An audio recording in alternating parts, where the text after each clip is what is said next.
Je suis choquée parce que ce matin, il y a ma grande soeur qui m'appelle, une de mes grandes sœurs, qui m'appelle pour me demander si je suis capable d'aller chez elle dans 1 heure. Je lui dis, bah, je sais pas, vu que je dois aller chercher mon premier fils.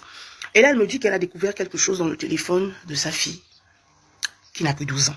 Et comme la petite, elle est en 5e, et l'enfant voulait souvent faire des recherches, des trucs et tout, elle a pris le téléphone à l'enfant. Je lui avais bien dit que c'était pas une bonne idée.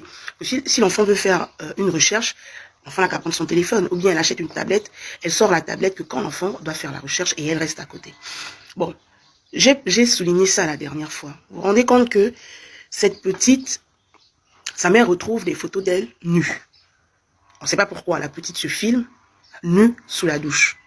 Elle veut entrer dans le WhatsApp de la petite, c'est collé au fait. Donc, elle, ça l'énerve, mais l'enfant dort. Elle ne peut pas réveiller l'enfant, elle attend que l'enfant se réveille. Quand l'enfant se réveille, elle demande à l'enfant de mettre le code. L'enfant ne peut pas mettre le code. Je dis, non, mais c'est ton téléphone. Mets le code, je veux voir. Tu m'as dit que tu es dans les groupes de l'école et tout. Je veux voir.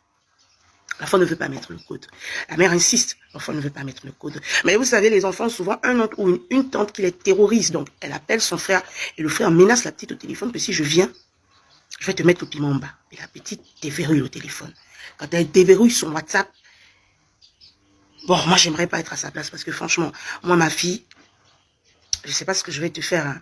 Et tu vas te demander pourquoi on t'a donné une mère comme moi. Elle envoie des photos d'elle nue à certains de ses camarades de classe, avec qui apparemment elle flirte ou elle couche, je sais pas. Donc là, elle est en train d'emmener la petite à l'hôpital pour voir si la petite est encore vierge. Vous voyez? Moi, je parle de ces choses-là parce que je suis mère, au fait. Et j'ai un enfant, mon premier fils, il a bientôt 14 ans. Il prend 14 ans en novembre.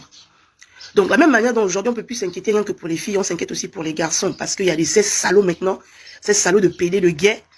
Tu sais même pas, tu es là assis, tu sais pas que ton enfant a déjà changé d'épaule, tu vois. Donc, c'était juste pour souligner, s'il vous plaît, parents, un enfant de moins de 19 ans n'a pas le droit d'avoir le téléphone.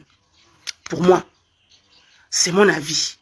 Je vais aller me laver, je vais partir là-bas. Bonsoir. Beaucoup m'ont demandé les nouvelles de la petite. Elle va bien. Dieu merci, la petite va très bien.